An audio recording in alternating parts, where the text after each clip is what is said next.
This playthrough is rated M for mature. Alright, time for more exposition. Greetings and salutations, viewers. Vauldemare back here with another episode of The Longest Journey. In the last episode, we found ourselves back at Arcadia, got some clothes, and we talked to a man who can see past, present, and future as well.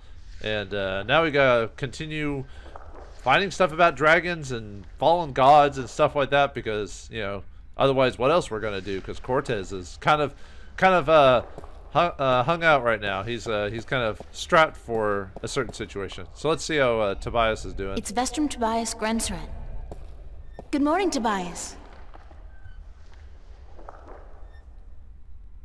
Why, it's April, my friend from Stark. Have you come to visit us again? So it appears. I didn't exactly come here by choice this time, though. Oh? How so, if I may ask? In a weird and twisted way, it's nothing out of what's become the substitute for ordinary in my life. One second I was in my room in Newport. The next, I was in a dark alley in Marcuria. You must have opened a shift while you were sleeping. Good. This means you are learning to harness your magic. Yeah, I guess, except I don't think I'll be able to get back home again. And this time my mentor, Cortez, has no idea that I'm here. But I'm sure you will find a way to channel and control your powers soon. In the meantime, is there anything I can do to help? Well, you're gonna have to. I'm gonna ask you all the questions, dude. Be prepared. I need help getting back home. Unfortunately, I'm in no better state today to help you shift than I was the day before yesterday. You are the one with the talent, and so you must learn to use that talent. So it's like a muscle or something like that? We gotta improve it or something like that? I don't know. I need to locate the disc that unlocks the Guardian's tower. The disc that is the key? Yes, it is needed. It might even restore balance, provided the new Guardian accompanies it to the tower, of course. But you wish to find the disc yourself? I have to. Cliché or not, it's our only hope. You do this often then? You know, save worlds? It's an expression. Heroism in my world is more of a cliché than anything else. I do not understand, but then I am merely a servant of the balance, while you are more. But yes, the disc. As I told you once before, when the Earth was divided, and the realm of the Guardian created, a disc was forged in the Well of Making. The disc was to serve two purposes: as a key to the Tower of Balance should it become necessary to enter it in the Guardian's absence, and as a replacement for the disc that is already in the tower should it be broken. The tower is now abandoned and locked, and the old disc shattered. I do think the time is right for the second disc to be brought forward and used. Yeah, well, okay. Well, can you tell me where it is? Where is the disc now? At first, more than 12,000 years ago, it was kept in the open, at the Sentinel Enclave outside Marcuria. However, when thieves attempted to make away with the disc, it was taken away. Why? So that the four parts of the disc could be divided amongst four of the magical people of Arcadia. People who would have nothing to gain from the balance being compromised. You know, as you will. What people were the disc divided amongst? This I cannot tell you. I am not sure anyone remembers now. But it would be in the scriptures, I am certain. What scriptures? The scriptures of the balance. There are 13 of them. 13 is a strong number, rich in tradition, and... Did you know the Ireed High Council consists of 13 ministers? No, of course you don't. 13 was also the number of the fathers who begat the Sentinel, and who built the Tower of Balance. You know, in a lot of cultures, the 13 is the unlucky number, you know. Where can I find the scriptures of the balance?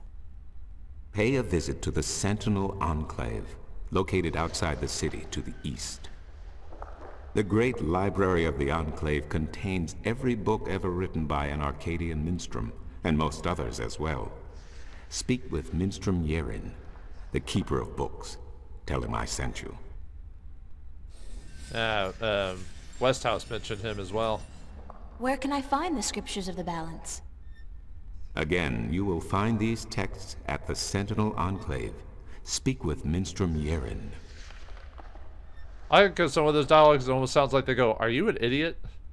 I need to find the entrance to the Guardian's realm. There is one.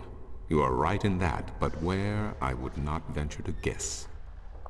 In the past, when the time came for the Guardian to step down and another to take his or her place, the Guardian opened a gateway wherever it was needed. A Guardian, still in full control of the balance, can invite anyone in and let anyone out.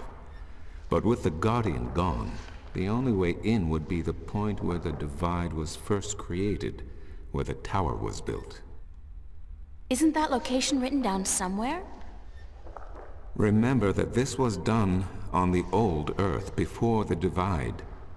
After the divide, after the creation of Stark and Arcadia, places were shifted about. This entrance may not even be on the ground anymore. What do you mean? It could be up there, in the sky, or far below us, through the crust of the Earth into the molten depths below. I cannot say, and I do not know anyone who could. What good are you? Then we just shoot him. Isn't there any way to locate the entrance to the Guardian's realm? Perhaps with careful investigation of the old texts, histories of Arcadia, of the Divide, the scriptures. I do not know, April, but it cannot hurt to look. Again, you will find these texts at the Sentinel Enclave. Speak with Minstrom Yerin. Well, all roads lead to Yerin, apparently. I need to locate the two dragons that reside in Arcadia. The Drykin? What's the difference? Dragons is a word from your world. The kin are not what they have become in your legends and fairy tales. But they're real, aren't they? Oh, as real as you and me, April. And old. They have been here since before our time. As you probably remember, the kin were instrumental in the Divide, saving mankind from a terrible end. But I know so little. Only what I can remember from my studies when I was a minstrel at the Enclave. Where do I need to go? How can I get more information on the Drakkin? Books, daughter, books. The wisdom of the ages. There is one tome you should study, called The Secrets of the Drykin, by Minstrom Elniak. It is old but informative, and it captures the imagination. Where can I find this book? Again, you will find these texts at the Sentinel Enclave. Speak with Minstrom Yerin. Why didn't they just say, any questions you have, just go see the minister. I'm worthless. Thank you, Tobias. Good to know I could help you, April. Yeah, if you say so. Alright, let's head on out. Okay, actually, let me go back to Westhouse. I think there's some extra dialogue you can get now that we know a little bit more information. Hello? I have some... Shoot. Did you ever hear a story about a god who fell from the sky? Stories aren't my thing, April. You should visit a library.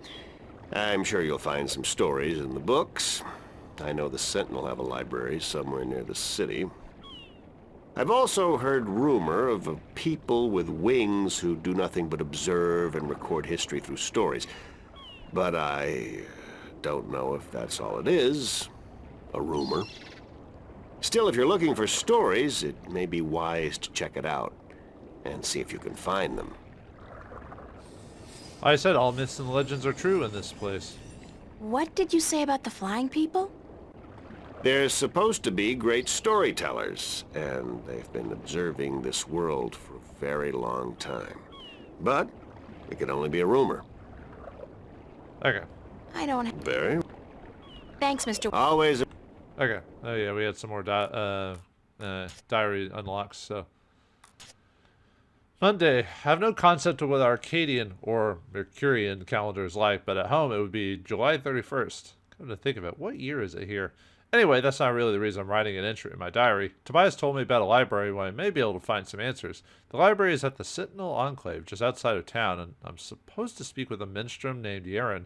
He's the keeper of books or something like that, which probably translates into the equivalent of a librarian. Brian Westhouse just told me something I should remember. He said that he's heard stories about winged people observe and record history. If they got records going back thousands of years, maybe they know something about the whereabouts of the disc, the jewels, or even the entrance to the Guardian's realm. Definitely worth checking out. Yep. That's basically just there to go, oh, hey, yeah, you should probably do that. So, anyway, let's head on to the Enclave. Well, this is an interesting spot. Some kind of sandstone, very malleable, but also very vulnerable to the elements. These cliffs probably have huge, naturally formed caves and tunnels. Let's get lost in them. Some kind of sandstone, but grittier. Yeah. It's a stone dragon gazing down into the center of the dome like it's guarding the entrance. It's a magnificent piece of work. Oh dear. Stone dragon shaped as part of the dome. Well, it looks like it's not going to do anything, so we're good. The dragon's mouth is pointing straight down at the middle of the floor. I wonder what to do in the middle of the floor. The dragon's mouth is pointing... Okay.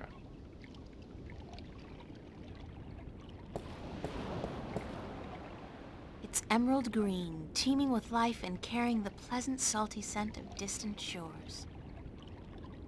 Clear water. I don't see that too often these days. The Emerald Sea. It's a circular hollow about 20 centimeters across and about 5 centimeters deep. It's a circular hollow. Okay. Anyway, go downstairs. Now, this is what we're talking about. Musty library. We could be in here for hours, learning all the secrets of the world. Muhahaha. Whole episodes dedicated to this. Sounds glorious, viewers. But anyway, let's talk to this old man.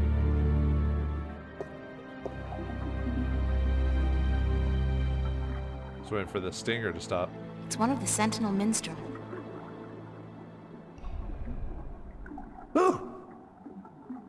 Oh, goodness me, I didn't hear you come in. By the way, you haven't seen Volume 6 of the Complete Annotated History of the Northlands, have you? I could have sworn it was here yesterday.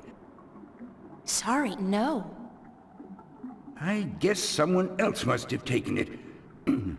I try to tell them to write down what they borrow on the list, but they never listen.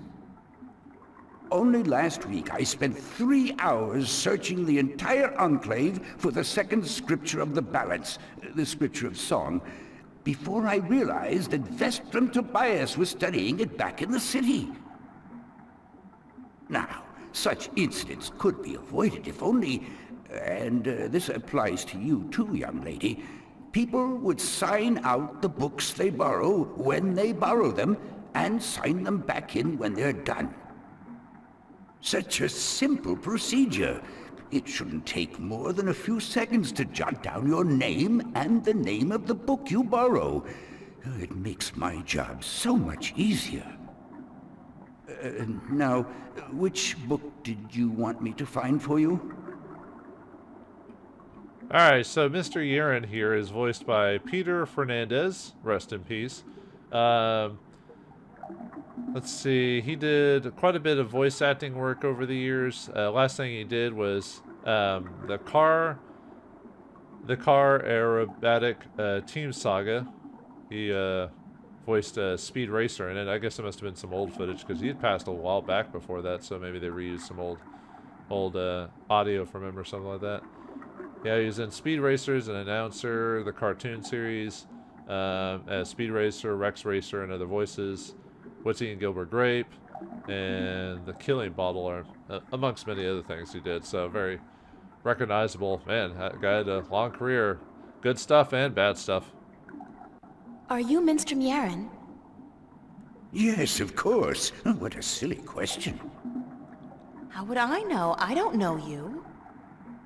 I am Minstrom Yeren, keeper of the great library of Mercuria. In fact, this is the greatest library of all the Northlands. Perhaps of the entire world, although they say the Dark People have a library as big, if not bigger, than this one. But of course, we're not allowed anywhere near there. Have you been there? I don't think... What a silly question. Of course you haven't. You're not of the Dark People, are you? You don't look like any Dark People I've ever seen, so I can't see how you could possibly... Now, where did Volume 6 disappear to? He's definitely focused or scatterbrained, either way. Tobias said I should talk with you. Tobias? Vestrum Tobias? I haven't seen him for... Well, he was in last week, but before that it must have been days at least. How is he? Still eating enough for 2 mules? I must tell you of this funny story I heard the other day, of how Vestrum Tobias eats enough for a table full of minstrum, or was it one Elguan? Although the Elguan don't as a rule eat very much at all. Did you know that the Elguan can smell water more than half a day's journey away? Amazing, amazing creatures, perfectly suited for life in the desert. The balance provides, that's for certain. The balance provides. All hail the balance. Vestrum Tobias recommended that I look at some books. Books is what we do best here at the Enclave, that is for certain. Which book would you like to see? All of them. Well, I mean, there's a lot of stuff we could look for, but... I'm looking for some information, but I'm not sure which book to ask for. No matter. I know a great deal about most of the books in here. What topic intrigues you? Let's see. Well, any book about... Well, I mean, we're going to ask him all the questions anyway. It's always kind of funny, so... but let's do this one first. I need to find out which 4 magical people of Arcadia were given a piece of the stone disc that serves as the key to the Guardian's realm. The stone disc of the balance, yes? Yes. There could possibly be something on that in... let me check. Just one moment. This better not take you forever, old man. Okay, it's just right there.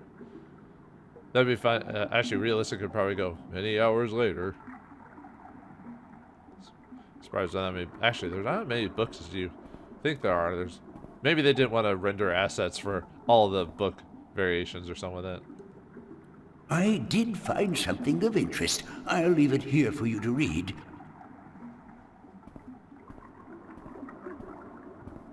Let's take a look at it.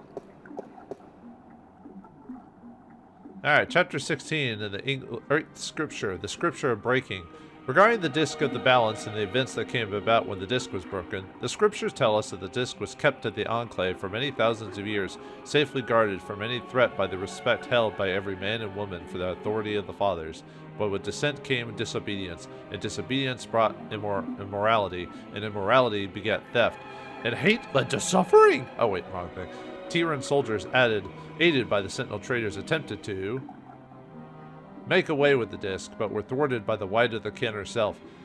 In intervening, although forbidden to do so on behalf of the fathers, the disc was brought safely back to the Enclave, but the threat would linger in the minds of the Minstrom and the Vestrum, so it became what the disc was, melted in the forge of the Dragon's Mouth, shaped into the elements of 4 magical people, and given to these respected people for safekeeping until such a time when it was decreed that the disc should once more be whole.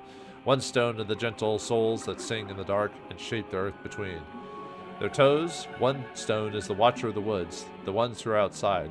1 stone to the 2 that make one of air and of sea, and 1 stone to the keepers of the dark flame, and eternally dark, the mariners. When the time comes for the disc to be whole again, 1 person will make a journey to the 4 who hold the pieces, and the pieces will be given willingly, because there will be no doubt to the righteousness of this person. Is that me? Is it all about me? Maybe. But anyway. Are you done? Let me take that back for you.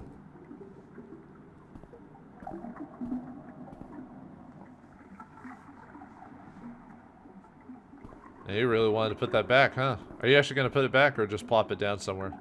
Yep. Let's wait for him to finish his animation, I think. Okay. Oh! Oh, goodness, it's you again. Oh, you gave me such a fright. I was just here, dude. Could I see some more books? Oh, certainly. What a silly question. Okay, so... I'm looking... No matter. The flying people this time.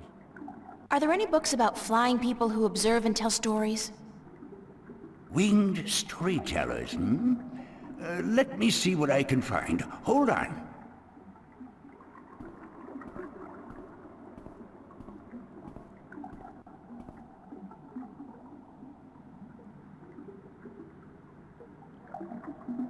Well, at least he didn't walk as far this time.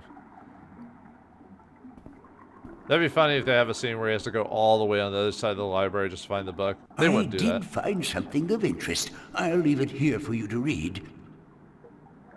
In the future, I might just press escape just to reset him faster. So,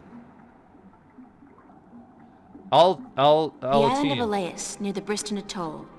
Maybe I should try to go there.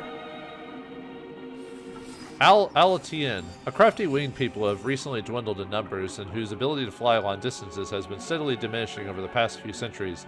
The Alatine are known for their ability to remember and tell stories from before the dawn of mankind and up to modern events. The largest known tribe of Alatine, with whom traders have occasionally contact, resides on the otherwise uninhabited island of Elais in the Briston Atoll. Oh, that's it. I thought there was another page for this for some reason. Are you done? Let me take that. Okay, we just gotta grab it. Okay. Now we got a new diary entry. I went to the library. Yes, me! Imagine that. To look for some information about those flying creatures that Brian told me about, and with Minister Mieren's help, I found just what I was looking for. They're actually called the Alatine, and there's a tribe of them living on an island south of here, Elise, which is such good news considering how much I love water. And that was my sarcastic voice, by the way. Now, who do I know with a ship? Yeah, we know a person with a ship, but let's keep asking questions. Oh, good. I got more books. Could I... Oh, certainly. Alright. I'm looking... No. The Drakeen. I'd like to learn more about dragons, about the Dragakin. Oh, yes, yes. We have some wonderful books on that topic. Stay here. Alright, how far are you going this time? Oh, not that far. I just pressed escape to speed up his animation a little bit.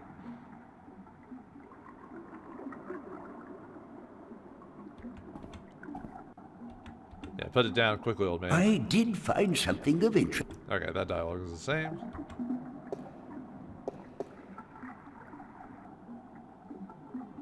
Secrets of the Drakekin by Ministrum Eliak. Forward. The Drakekin are known by many names throughout the Twin Worlds. In Altung, they are often referred to as Drakkin. In some variations of Lotan, Drakekin in the Southlands, the word Drakin refers specifically to the winged lizard shape traditionally associated with the kin. In Irhad, the eternal spirits of the kin are called simply Drak, regardless of their current shape.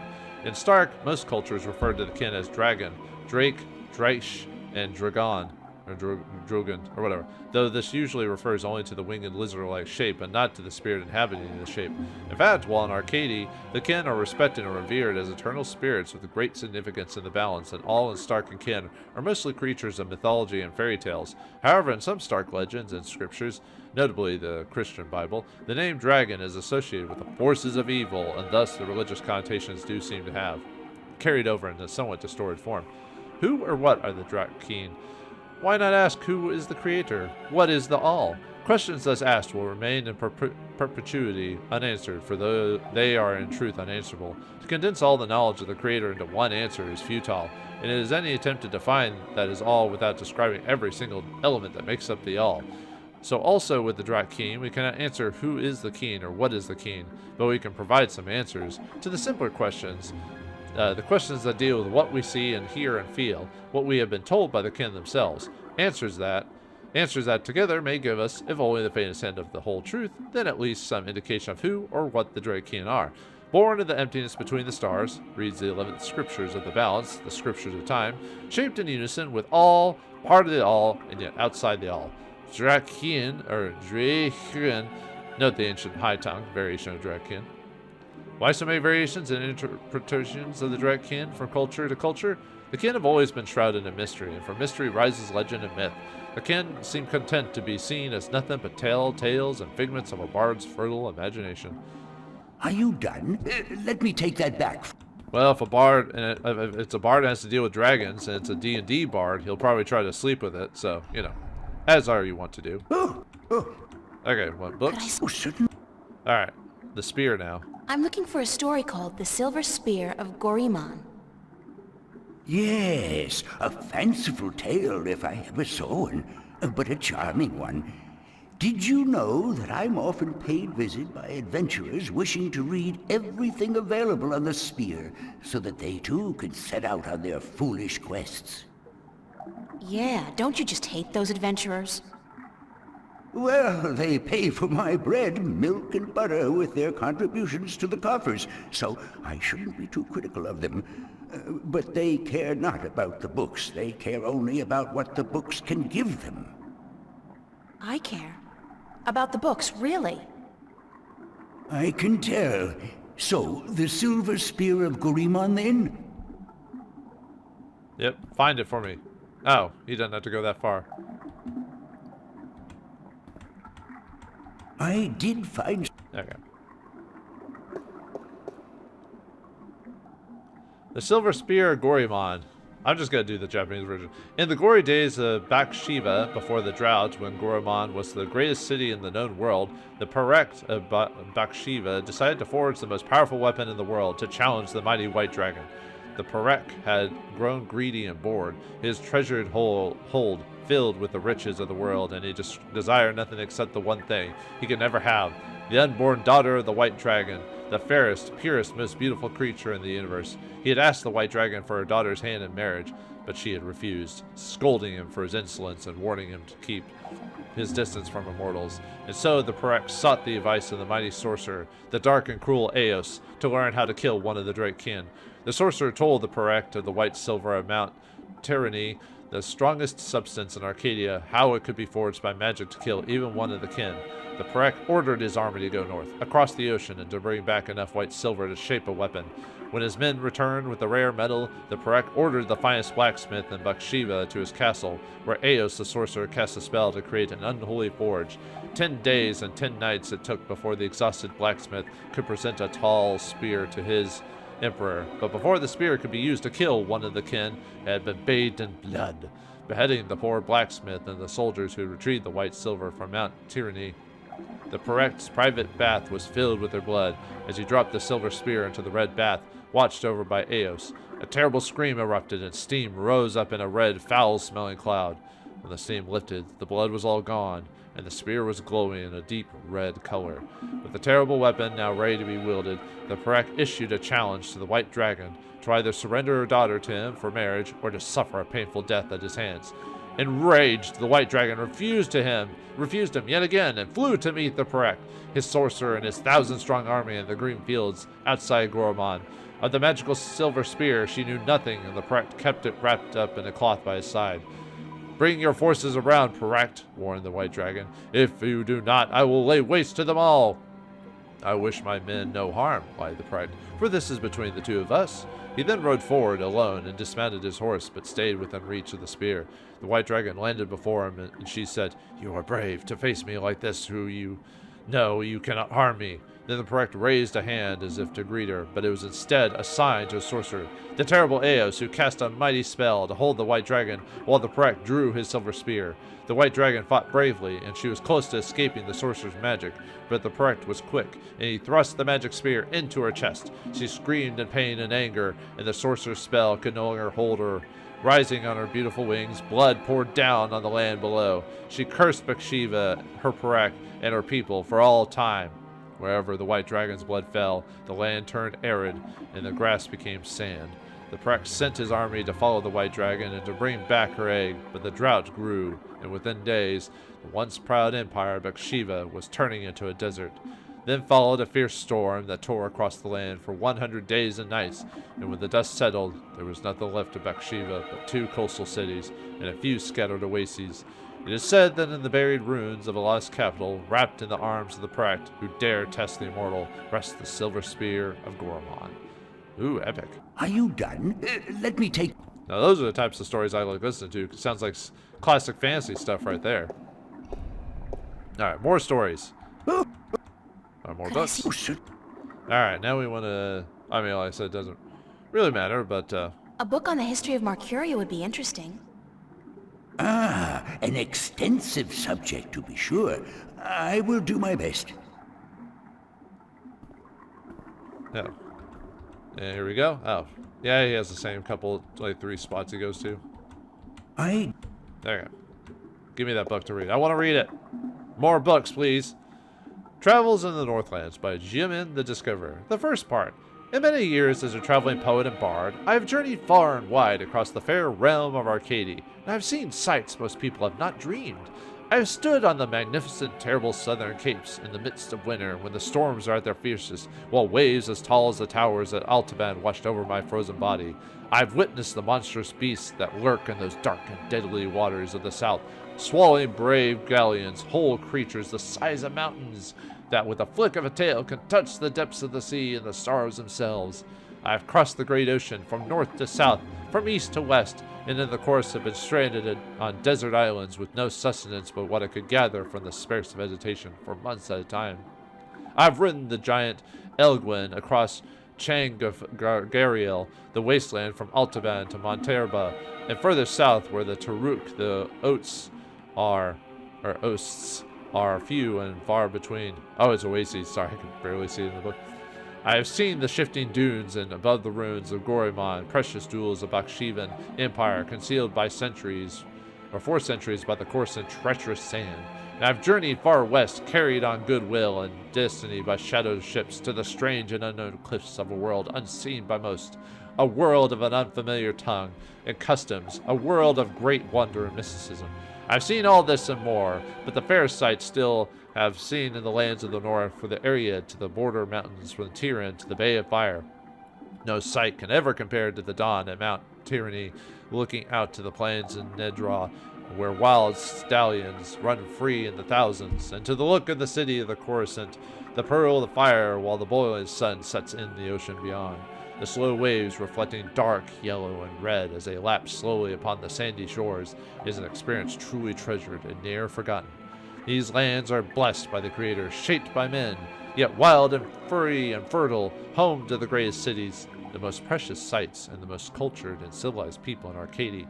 Of all the fires I've rested my weary legs by, of all the taverns where I've learned the legends of talespinners and memorized the songs of bards, of all the lands where I've wandered, from city to village, it is to the Northlands I return time and time again to learn evermore.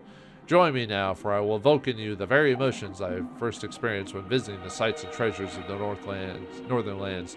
Join me, and I will surely bring you there to the exotic midst of this blessed land, and you will pine for its rugged coasts and the green woods, and its hardy people, and like me, you will ne'er rest until you can return to the yonder shores. Mercuria, O Mercuria, thou'st unkempt and diamond, of capitals thou art by truth the fairest. Thy counsel many seek for knowledge, kept within is centuries sought and gathered, by men wiser than the ages brought hither, by word of mouth. Mercuria, change thou not the course of war. Between thine people, diplomat, wise, main, magician, all this and more, thou hast without equal the mark of merit and virtue. Written by Jeremian Earthrin, the poet. The august capital of Ariad, the unified country of Mercuria, lies on the hardy southern coast of the Northlands, halfway between Tyrian and Coruscant. It is a port called for merchants, traders, adventurers, pilgrims from all 4 continents, a place of commerce and diplomacy for millions of humans and any other species. Ariad is a strong and proud land, perched between the lands of Nereid to the north, the lands of the Tiran to the west, the Great Sea to the south, and the forests of the Northlands to the east, inhabited by humans, Vauldemare, Tiran, Mole People, and Veneer. Ariad was formed after Mercuria emerged as a major center for diplomacy and trade, and became the banner under which the surrounding lands unified as one. Ariad is a democracy, currently led by the Chief Council of the Ariad flag, Lord Gavan de Velen. The High Council, composed of the ministers who govern by representation, reside in the Mercurian Hall of Assembly, flanked by the palace and the barracks. The Eridis are traditionalists, and their form of government has barely changed over the last few millennia. In High Tongue, Ariad means unification or assembly. Mercuria is one of the largest cities of Arcadia, the capital in Ariad, and a center for trade, the diplomacy and cultural diversity, populated by the large variety of races, from humans to Veneer. Mercuria has grown from its origins to the birthplace of humanity to the city of all Arcadia and the hub of the civilized world. Founded 20,000 years ago at the shore of the then unconquerable ocean, it is the first known permanent settlement of the emerging human race. Initially left to its own devices by more developed races, Mercuria grew large and fat and wealthy. With newfound confidence, it passed through a period of expansion which gained it a reputation as a merciless aggressor, which soon brought violent attention from the Tiran to the west and the Vauldemare in the north. After years of war, Mercuria was decimated and subsequently rebuilt with a sufficient reinforcements to weather attacks from both sea and land. Peaceful times followed. Whereupon Mercuria settled into the role as it is today, Arcadia. Although all surrounding areas fall under its jurisdiction, there is sufficient self-governing and few central taxes to appease all but the most disgruntled. The huge areas of farmland around the city benefit from the well-kept road markets and the busy export to other lands. Nearby villages benefit from the military might of Mercuria, protecting them against raving barbarians and Tiran armies. And Mercuria also provides the people of the Northlands with one of the best and busiest ports in Arcadia, allowing travel to the distant destinations around the world. Are you done? Let me take... Kind of reminds me of Marco Polo or Marco Volo from the D&D books. Oh, like old... goodness, it's you again. I think Marco Volo is Forgotten Realms, if I remember. Could I... Oh, sir. Okay, anyway, let's read some Arcadian folktales. I'd like to read some Arcadian folktales. A favored topic of mine. I have just what you're looking for. Okay, where is he going? Oh, not that far? I did find some... Okay. I think that's it for all the books, I think. So, Sadra, the faithful wife. Sadra was married to a brute of a man named Care. He was a bully who drank, cursed, gambled, and beat up his wife when he'd lost coins at the cups table. Still, Sandra treated Care with respect and care. She fed him when he was hungry, she made his bed and washed his back, she laid down with him when he told her to. She never complained of her hardships to anyone, even though some days she woke up with bruises all over her body. Despite her husband's treatment, Sandra was a beautiful woman, with lovely dark hair, green eyes, and men who would admire her when she went to the market for food or the town. Well, for water, but none dared approach her, fearing her dangerous husband more than they admired her beauty and grace. People would say, "Poor Sandra, she deserves better than what she has. She is so good and patient, even though her husband mistreats her every day." But no one was willing to do anything to free her from a husband, as they all feared his wrath. "She chooses her own path," they would say, "and it is not our duty to interfere." Then one day a tall and handsome prince rode into town to visit with the elder council. When he spotted Sadra carrying 2 heavy buckets from the well to her home on the edge of the town, he was taken with her beauty and youth, and he jumped down from his horse to help her carry her buckets home. On the way he offered Sandra courtship, but when told she was already married, he bowed respectfully and excused himself for acting inappropriately. That night, Sadra's husband heard about the prince helping his wife, and after striking her down for letting royalty interfere with her duties, he strode drunkenly, for he had already had his usual fill of dark ale, towards the tavern where the prince's cohorts were staying.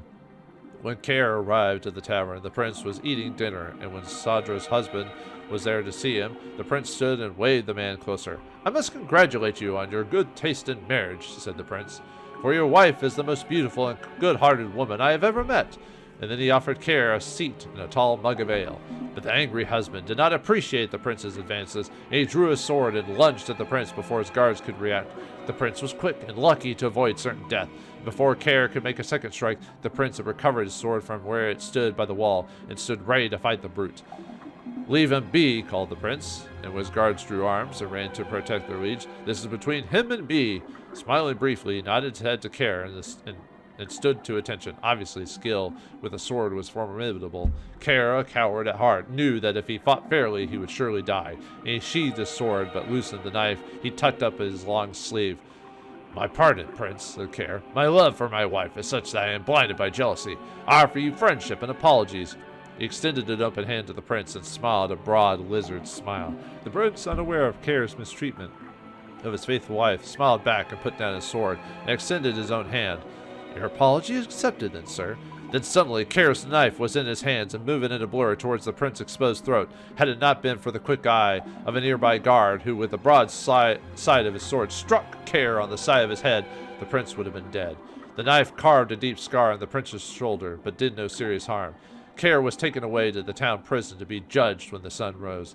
His crime was surely punishable by death, especially if Sadra would testify to his cruelty in front of the judge. Free of Care's tyranny, the townspeople now spoke of Sadra's suffering by her husband's hand, but Sadra would not herself, even now, speak against her husband. Instead of being sentenced to death, Care was sent away to work the king's mines for 25 years. Taken with her faithfulness, the prince yet again offered Sadra courtship, but again Sadra declined, for she was still a married woman. Then, 1 year later, Care attempted to escape the king's mines by killing 2 guards and climbing the walls, but he was shot down with an arrow and died in the agony and disgrace. Again, the prince visited Sadra's town, bringing condolences and a renewed offer of courtship, and this time Sadra agreed. Months later, the prince and Sadra were married in a glorious ceremony, and when the old king died, the prince became regent, and Sadra his queen.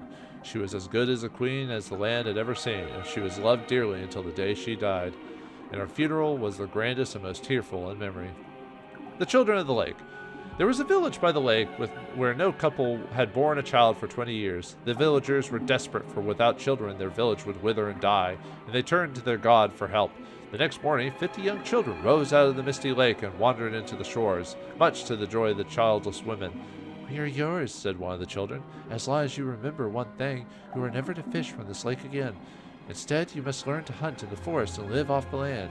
The villagers agreed, and though they worried they may go hungry since they were used to catching and eating fish from the lake, but it didn't take long before they had taught themselves to hunt and grow wheat and potatoes in the field. 18 years passed, and when one day an old woman grew tired of rabbits and deer and potatoes and bread, and he longed to catch a big fish and cook it over a sizzling fire, he took his boat out to where the villagers would not see him, and he sank his line. Almost immediately he caught a large trout, but as he was rowing back to shore, he saw the children of the lake wander from their homes back into the dark waters from whence they came. Their mothers called for them, tried to hold them on to them, begged them not to leave, but they would not speak, and one by one they disappeared into the lake. The old fisherman then saw as the children sank into the murky waters, how they turned into large fish and sped off into the deep. He was shameful then, and dropped his catch back into the water, but it was too late. The village was forevermore remained childless. Are you done? All right, I think we're done with all the books, so I don't think there's other things we can explore around here, but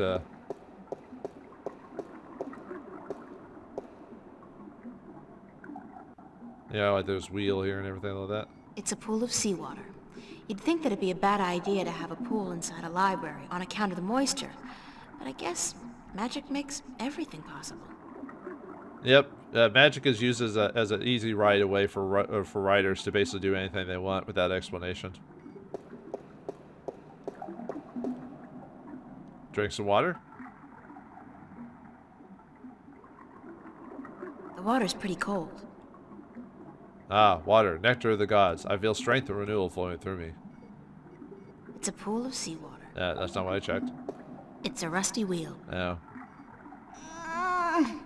It's stuck. Yep, I'll have to come back later. So, okay, let's get out of here. All right, time to go to the pier, because now we have a way. We have a. I wonder if anyone says anything new. Probably not. He's selling musical instruments. Yeah.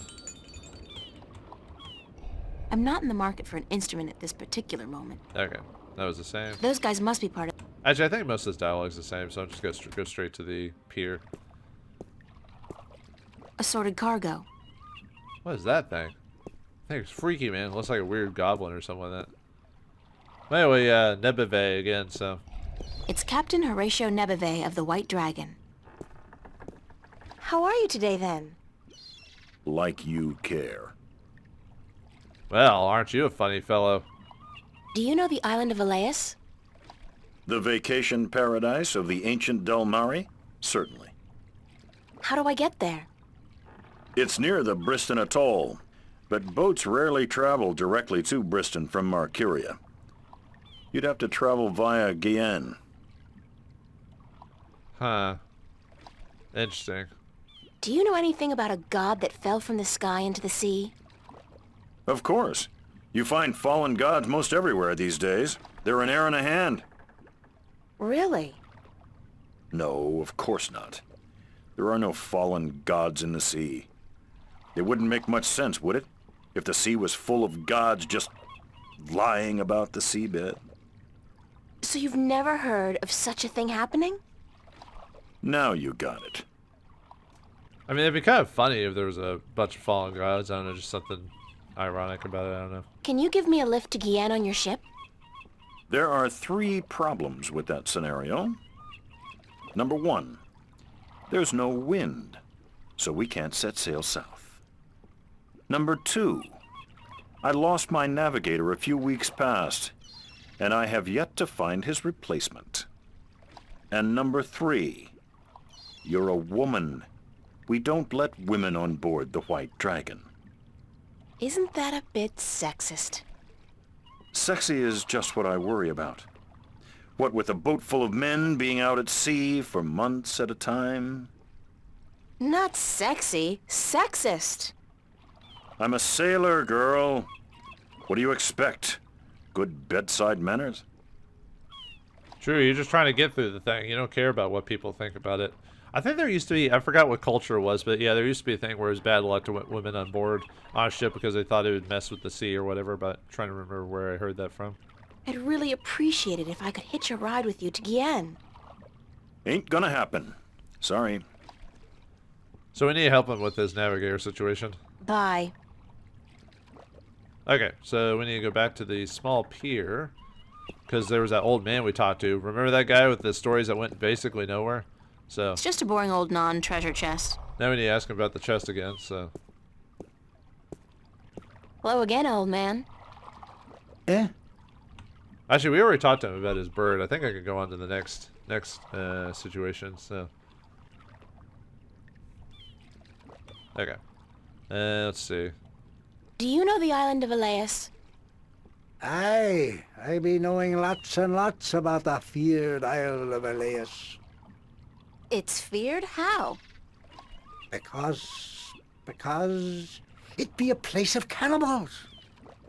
You really don't know anything about the island of Elias, do you? No, I do not. Ah, nuts. Do you know how I can get passage on a boat going south? Aye, coin be the way, as me beloved wife always be saying. 'Course she'd be running off with a wealthy merchant while I be away at sea. Women, never trusted one I didn't pay for again. I don't have much coin at all. And I be at a loss, as do ye, unless... Unless what? I need coin to travel in a boat unless... what? Unless I be calling in a favor with the good Captain Horatio Nebeve, who be traveling to Guyenne as soon as the wind be picking up. What kind of favor? Oh, he be owing me from back when I was his captain. Okay, so if we got his bird back. Would you cash in your favor with Nebeve if I got your bird back? Aye, I be promising anything to get me friend back. It be a deal. Yeah, like I forgot how many. It was a couple episodes ago where we talked to him about his bird, so for those who've forgotten that one, but. I'd love to... Shush. Any more stories? Have you heard a story about a god who fell from the sky into the sea? Aye, that I be having. Although that be a story of man-eating mermen who ravage the sea of songs, swallowing sailors whole and spitting their bones out to dry. Are you sure you be up for hearing such a cruel tale? I've heard worse. Ye be a tough little lady, be you not? All right. Well, like I be telling yous, the sea of songs surrounding the island kingdom of Gien be a treacherous sea where countless vessels have disappeared without a trace. Now, this be near 30 long winters ago, mind, during me second term as captain of the trader Lucky Lady. We've been crossing the Sea of Songs for 2 seasons, and we'd yet to be seeing any sign of the dreaded bloodthirsty mermen who lurk in the waters off the Guyenne coast. That night we be laying still with our sails down, awaiting the wind to pick up and carry us north to Mercuria, when we be hearing a frightful scream a-coming from the port side of the Lady Luck. I be the first to rush over on account of me having me arm down the apple barrel. We just been to Arras to pick up 100 barrels of sweet Guyenne apples. And as luck would have it, I be there just in time to witness Sally Barney's horrible fate. He be in the water, screaming and waving his arms, and the water around him be red as a midwife's arms after a grueling birth. I get the picture. Go on. Then I glimpse a large, shiny, sleek body be pulling Sally down and swallow him whole. It be the mermen come to claim the body of the sailor who dared cross their sea. Are you sure it wasn't a shark? What? Big fish with sharp teeth and dead black eyes and a large triangular fin on top? Ye mean a black-eyed snapjaw? I guess it could have been. But it be no snapjaw. It be the dreaded merman of the Sea of Songs. Where does the sea god fit into all of this? I be coming to that. You see, the bloodthirsty mermen be not only happy with cannibalizing sailors, but they be sacrificing their own to their dark old sea god. Actually, unless the mermen are human, they wouldn't really be cannibals if they ate humans. Blood sacrifices to their dreaded god who lives on the bottom of the sea. Aye, that be the truth of the mermen, fierce and bloodthirsty cannibals of the Sea of Songs. Thanks. Good story. Aye. That was a lovely story of adventures and mermen and blood sacrifices. Any tale of your exciting... Ye want more? Damn be me wooden left ankle. I be having a great old tale to tell yous about how I be coming to have me wooden pecker. It all began... You know what? On second thought, forget about it. Ah, Okay. See you later. if I not be dead, aye. Well, he is an old man. Okay. Got another diary entry. The old sailor down by the docks agreed to help me get a ride south on the White Dragon if I help him get his bird back. How difficult can that be? Keep wondering how much he really cares about that bird. However, if he was willing to risk gambling it away in a game of cups, hey, that's none of my business. What is it with old sailors and long, pointless stories? I did manage to get some useful information out of the old man, however. He claims that the god that fell into the sea, the one Amnaxis told me about, is worshipped by bloodthirsty cannibal mermen who live in the Sea of Songs around the island of Gien. I think that's how it's spelled. The fact that they're not necessarily cannibal just because they eat humans didn't really deter him from finishing his story. I'm having my doubts about how bloodthirsty these creatures really are as well. Seems like the monster he described in his story could be some kind of shark instead of a merman. Whatever the truth, if anybody knows about this god who fell from the stars, it would be the merman. Well, we have to get to them first, so. Yeah, It's a lighthouse. The blue fires... Anyway, let's It's the White Dragon, apparently the There it is. fastest... need to get to the city. There we go. Back to the marketplace now, so All right. Well, looks like we're gonna have to get our gambling chops on if we want to be able to get on a boat and get off this place. So, all right. Well, if April is clever enough as it is, she'll be able to figure out this cups game. Will we be able to figure out the cups game without getting ourselves in too much trouble? And what awaits us across the sea? And you know, what other civilizations does this place have that'll be new and amazing? We'll find out next time in the next episode of The Longest Journey. Thanks for watching. Hope you enjoyed. And I'll see you next time.